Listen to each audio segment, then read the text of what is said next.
Hop hop hop. Salut mes petits exocètes. Il y a de fortes chances que vous ayez déjà pris l'avion, comme 2/3 des Français. Par contre, c'est étonnant, mais seulement 11% de la population mondiale l'a déjà pris. Bon, après vous avez sans doute déjà connu des turbulences, même traversé des tempêtes, et ça vous a mis un peu les jetons. Mais là, aujourd'hui, on va passer un cap largement supérieur. Mais c'est trop cool de prendre l'avion, ça permet de découvrir de nouveaux endroits. Mais tout le monde s'en fout, Ariane. Mais toi, Chris, t'as souvent voyagé grâce à ça?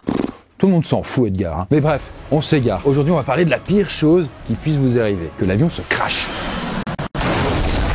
C'est d'ailleurs ce qui est arrivé aux passagers du vol Lyon-Clermont-Ferrand le 27 octobre 1972. Leur avion s'est écrasé près du village de Noiretable et sur les 68 passagers à bord, seulement 8 ont survécu. Bon, cette histoire est retracée dans le docu Le Crash de Noiretable et qui est dispo sur Poisson Fécond Plus. Le documentaire retrace l'histoire incroyable des survivants et l'expérience hors du temps, qu'ils ont vécu. Bref, tout ça, ça se passe sur ma chaîne de docu. Vous pouvez aller voir, il y en a plein d'autres. D'ailleurs, profitez-en puisque l'abonnement est encore à seulement 1 € le premier mois. Mais revenons-en à notre cher professeur qui va devoir encaisser tout ça, car c'est lui qui va prendre l'avion cette fois-ci.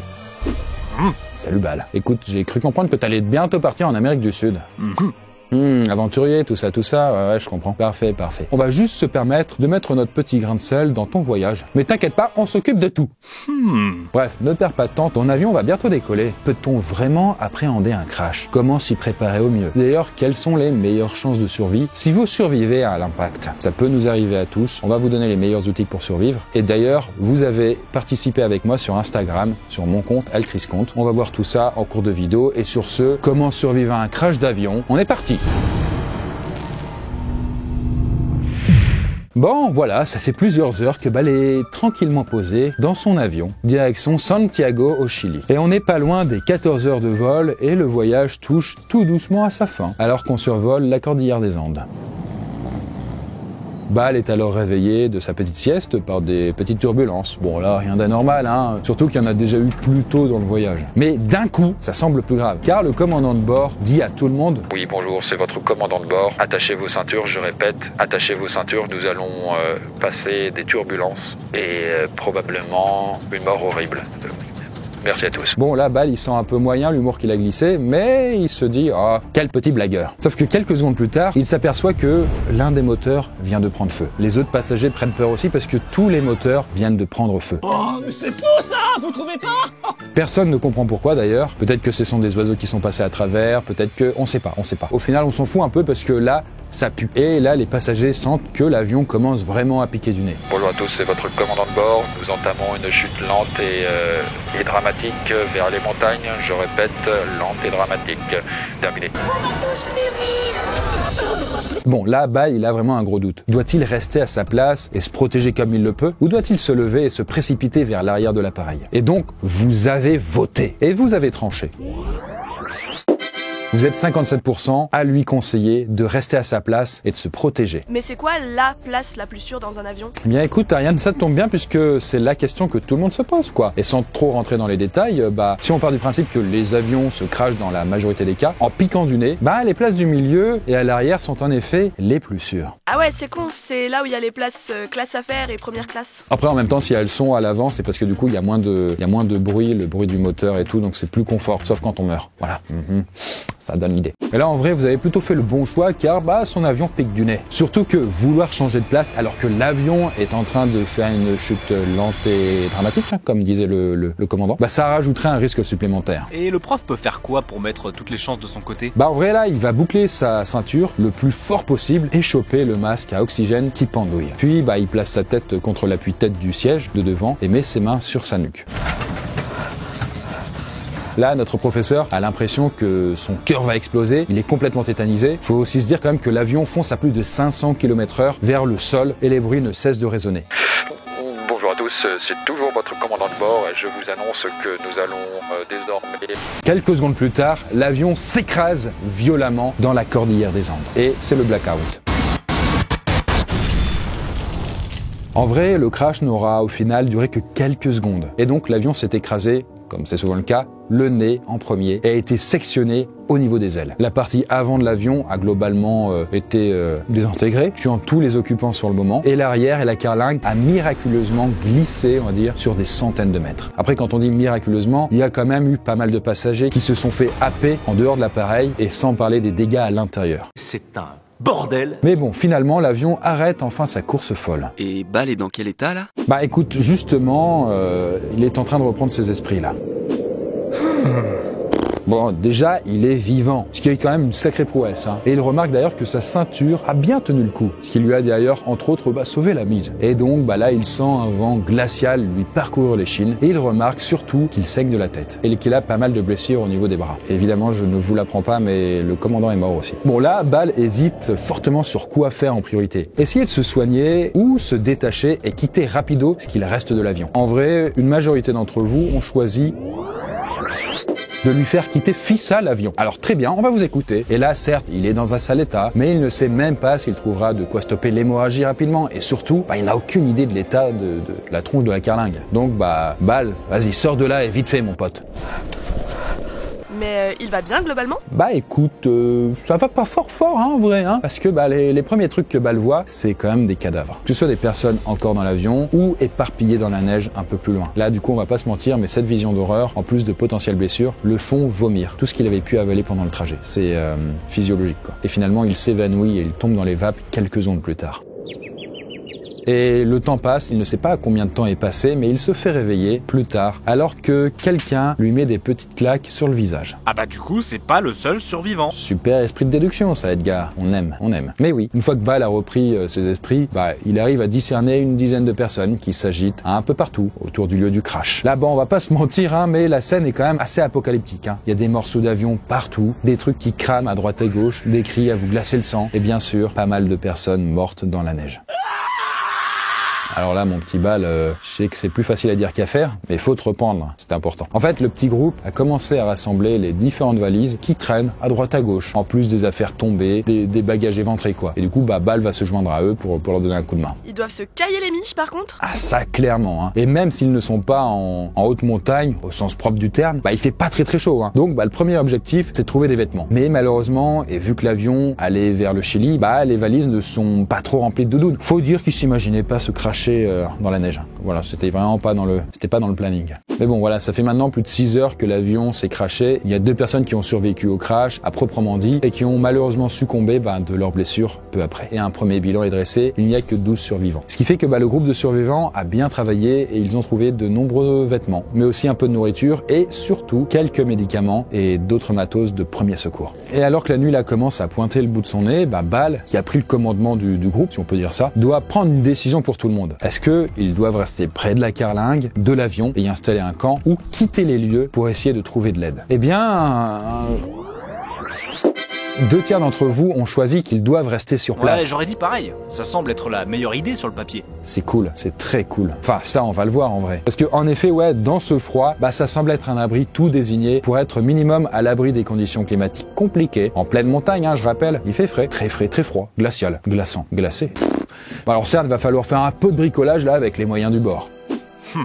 Et du coup, les survivants partagent ce qu'on pourra à peine appeler un repas, qui se compose en réalité de 2 choses qu'on peut servir en vol. Des cacahuètes et des chips, ainsi que des petites choses comme du saucisson. Et pour se mettre un peu de baume au cœur, ils partagent également une petite bouteille de pinard, du vin, qui miraculeusement ne s'est pas brisé lors du crash. Ils seront plus facilement trouvables s'ils restent ici, en plus, non? Effectivement, Ariane, tu marques un très bon point. En fait, rester dans l'avion est la meilleure chance pour Bal d'être retrouvé par les secours. Donc, d'un côté, sur le court terme, c'est une bonne idée parce qu'ils sont à l'abri. Et sur le moyen terme, c'est une bonne nouvelle aussi parce que ça augmente leur chance d'être retrouvés. Je veux dire, voir une carlingue dans la neige, c'est plus facile que voir des petits points noirs qui sont des individus, quoi. Tu vois. Et puis Bal arrive également à faire un petit feu dans un coin de la carlingue. Mais en tout cas, courage pour leur première nuit. Courage, Bal. Malheureusement, 2 personnes n'ont pas passé la nuit, sans doute à cause de blessures non visibles d'ailleurs. Et du coup, le groupe, qui n'est plus que 10, décide de sortir les cadavres de la carlingue. En tout cas, dans leur malheur, le fait qu'ils soient écrasés dans une zone en partie enneigée leur est par contre plutôt bénéfique pour se fournir en eau potable. Et là, attention, vous vous dites, parfait, il y a de la neige partout, je peux la manger, ça va fondre, ça sera de l'eau, sauf que c'est le meilleur moyen de crever. Non, au contraire, faut que vous preniez la neige et que vous la posiez sur un endroit pour qu'elle fonde, et là, vous buvez l'eau. Surtout pas le contraire. Après, pour la bouffe, c'est beaucoup plus délicat, parce que tout ce qu'ils ont trouvé a déjà été mangé. Je rappelle qu'un avion, c'est pas censé rester des jours ou des semaines dans une montagne. Et moins de 24 heures après le crash, il reste plus un seul gramme de nourriture à grailler. Ils vont faire comment? Ils vont devoir chasser? On n'est pas dans Far Cry, du coup c'est mort. Ouais, vas-y, let's go avec le mammouth là. Là tu t'es fait mal. En vrai, là où ils sont, c'est niette. Il n'y a pas de lama, il n'y a pas d'alpaga ou même des machins. Enfin bref, il n'y a rien à grailler, quoi. Dans le meilleur des cas, ils pourraient tomber sur des pumas, sauf que c'est pas eux qui les mangeraient. C'est plutôt le contraire. Non, bon, quoi qu'il en soit, le groupe décide de rester sur place et de s'économiser au maximum. De faire une petite diète, quoi, tout simplement, pour ne pas cramer les forces inutilement. Ça fait à présent 4 jours que l'avion de Bâle s'est crashé et là, malheureusement, son groupe a continué de se réduire. Il y a encore 2 nouvelles personnes qui sont décédées à bout de force. Là, le groupe n'est composé plus que de 8 personnes et il y a de fortes dissensions qui commencent à apparaître. Et là, en effet, les 3 plus jeunes du groupe veulent quitter les lieux. C'était clairement eux qui, lors du vote, se sont dit non mais les gars, on va partir, il faut qu'on s'éloigne de l'avion, il faut qu'on retrouve la civilisation, sinon on va tous crever. Mais Bâle, lui, il reste sur ses appuis, non, il faut qu'on reste là, c'est notre meilleure chance de survie. Non mais ils ont peut-être raison, ce sont de jeunes cadres dynamiques après tout. Bien écoute, Ariane, en vrai c'est difficile à dire, mais ce qui est clair c'est que ils sont quand même très faibles et la météo n'est pas à leur avantage. Mais en même temps, plus ils attendent dans l'avion et plus ils s'affaiblissent, et si personne ne les retrouve, tôt ou tard, ils vont tous y passer. Bref, en tout cas, les 3 jeunes dynamiques, du coup, s'en vont tenter leur chance ailleurs. Et il ne reste alors plus que Bâle et 4 autres personnes. Et là, il se passe une nuit supplémentaire dans la carlingue, avec un choix cornélien qui se dresse. Bâle et les siens doivent-ils manger de la viande humaine? Ou ne doivent-ils pas tomber là-dedans, quitte à en mourir? Eh bien, pour 64% d'entre vous, la meilleure solution, c'est donc de céder à la tentation. Ce que je veux dire, c'est se faire un petit rôti d'être humain. Du coup, ils vont tirer à la courte paille et bouffer l'un d'entre eux? Je sais que t'aimerais voir ça, Edgar, mais non. Et en vrai, soyons précis. Bâle et ses potes de fortune vont jeter leur dévolu sur les personnes qui sont mortes lors du crash et qui sont assez bien conservées dans la glace et dans la neige. C'est comme s'ils étaient dans un frigo, en vrai. Et c'est arrivé dans la réalité. En 1972, le vol Fuerza Aérea Uruguaya 571 s'est écrasé dans la cordillère des Andes. Après plusieurs semaines perdues dans les montagnes, les survivants ont cédé au cannibalisme, n'ayant plus aucune autre alternative pour survivre. Bon, voilà, on vous passe les détails, mais Bâle et ses compères vont donc décider de se nourrir des victimes du crash et donc de manger de la chair humaine. Bon, alors là, le dégoût est quand même clairement présent. C'est comme si vous deviez bouffer votre chat à un moment, même si vous avez faim. C'est compliqué. Et sans compter les questions morales qui vont se poser aussi. Mais clairement, pour la plupart, la survie est plus forte que tout. Et par contre là, et même si ce n'était pas dans les plans de Bâle, il ne faut surtout pas manger le cerveau. Parce que ça peut provoquer le kourou, une maladie neurodégénérative mortelle. Ah, mais du coup, tout le monde s'empiffre, c'est l'heure du buffet. Calme-toi, c'est pas non plus la fiesta. Dans les 5 survivants, il y en a que 4, dont Bâle, qui arrivent à manger un peu de viande et retrouver de la force. Par contre, le dernier, pour lui, c'est trop. Il ne peut pas, il n'y arrive pas. De par ses convictions, ses croyances ou ses principes. Bref, 2 nouvelles journées vont passer et Bâle et les autres vont continuer leur rituel macabre. Bon là, vous l'aurez sans doute vu venir, mais la personne n'ayant pas voulu toucher la chair humaine est finalement morte dans son sommeil, d'épuisement. Mais t'as pas au moins une bonne nouvelle à nous donner? Si, eux ils sont vivants encore. Et en vrai aussi, les conditions climatiques se sont un peu améliorées. Et là, ça fait quand même 2 jours qu'il fait grand ciel bleu, même si les températures sont pas non plus folles. Mais ça améliore un peu quand même leurs chances de survie. Et là, j'allais justement dire que les conditions allaient améliorer aussi les chances d'être repérés. Et un hélicoptère de l'armée chilienne survole le lieu du crash et il remarque le petit groupe de Bâle.